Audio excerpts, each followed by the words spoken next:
Hi, good evening all of you. Welcome back to my channel Srinu Nayak official. నా channel ద్వారా అందరికీ current affairs అందియనున్నాను. ఇది రీసెంట్ కరెంట్ అఫైర్స్ పేపర్ ద్వారా analyse చేశాను. పేపర్లో వచ్చిన కరెంట్ అఫైర్స్ మరియు వివిధ రకాలుగా వచ్చిన క్వశ్చన్స్కు నా ఛానల్ ద్వారా జీకే క్వశ్చన్స్ ద్వారా మరియు న్యూస్ పేపర్ మరియు ఇలా అప్డేట్ అందియనున్నాను. ఓకే, టుడే వచ్చేసి మహిళల భద్రతకే టీసేఫ్ అనే యాప్ను డీజీపీ గారు ప్రారంభం చేయడం జరిగింది. ఇది మహిళల కోసం ఒక యాప్ను మాత్రం క్రియేట్ చేశారు. ఇది ఏంటంటే జాతీయ కుటుంబ ఆరోగ్య సర్వే ప్రకారం దేశంలో పనిచేసే మహిళల ఎక్కువగా ఉన్న రాష్ట్రం తెలంగాణ అని వెల్లడైంది.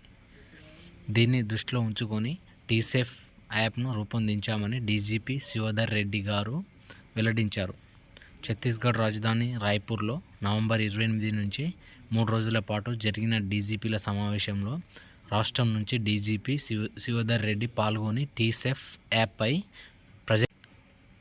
ఇచ్చినట్లు డీజీపీ కార్యాలయం సోమవారం ఒక ప్రకటన విడుదల చేసింది.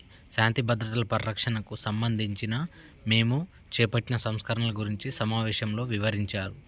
ప్రధాని తలపెట్టిన విజన్ 2047 నాటికి దేశవ్యాప్తంగా పోలీసు విభాగంలో మహిళల వాటా 50% పెంచాలని ప్రతిపాదించాం అని డీజీపీ తెలిపినట్టు పేర్కొంది.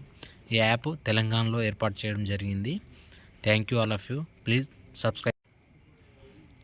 జై హింద్, జై భారత్. Thank you.